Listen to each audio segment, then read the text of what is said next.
الحمد لله رب العالمين الصلاة والسلام على خاتم النبيين وعلى آله وصحبه أجمعين أما بعد فأعوذ بالله من الشيطان الرجيم بسم الله الرحمن الرحيم قال الله تعالى في سورة التوبة عفى الله عنك لما أذنت لهم حتى يتبين لك الذين صدقوا وتعلم الكاذبين۔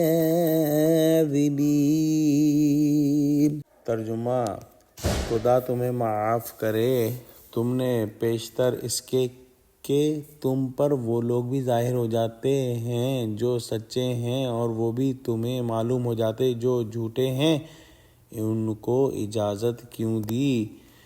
منافقین غزوہ تبوک کے موقع پر آپ صلی اللہ علیہ وآلہ وسلم کی خدمت میں حاضر ہوتے اور جھوٹے بہانے بنا کر آپ سے اجازت لیتے کہ ہم کو اجازت دیجیے کہ ہم اس نفیر عام ہونے کے باوجود جو ہے غزوہ تبوک میں شرکت نہ کریں۔ کوئی کہتا کہ میری بیوی بیمار ہے اور اس کا کوئی پرسان حال نہیں، اور کوئی کچھ کہتا، اور اس طرح سے اجازت مانگتے۔ آپ صلی اللہ علیہ وآلہ وسلم جو ہے وہ ان کو اجازت دے دیتے، اور ان کو اجازت جب مل جاتی تو وہ سمجھتے کہ ہم نے آپ صلی اللہ علیہ وآلہ وسلم کو جو ہے دھوکہ دے دیا، لیکن دراصل وہ خود اپنے آپ کو ہی دھوکہ دیتے۔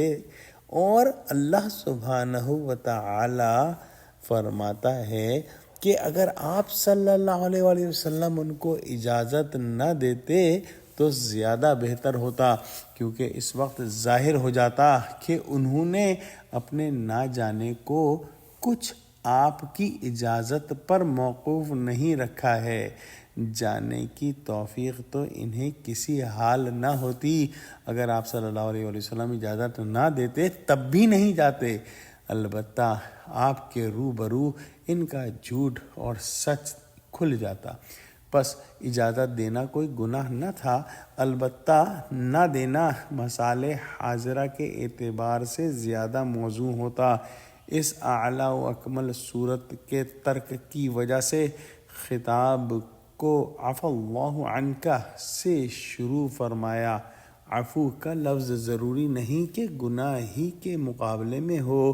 بعض محققین نے عفا اللہ عنک اس جملے کو صدر کلام میں محض دعا و تعظیم کے طور پر لیا ہے، جیسا کہ عرب کے محاورات میں شائع تھا، مگر سلف سے وہی منقول ہے جو یہاں بیان ہوا۔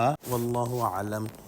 دعا کرتے ہیں کہ اللہ سبحانہ وتعالی ہم کو قرآن کا فہم عطا فرما، ہم کو سچوں سے جوڑے اور ہم کو صراط مستقیم پر قائم فرما دے۔ آمین۔ وآخر دعوانا الحمد للہ رب العالمین۔ السلام علیکم ورحمۃ اللہ وبرکاتہ۔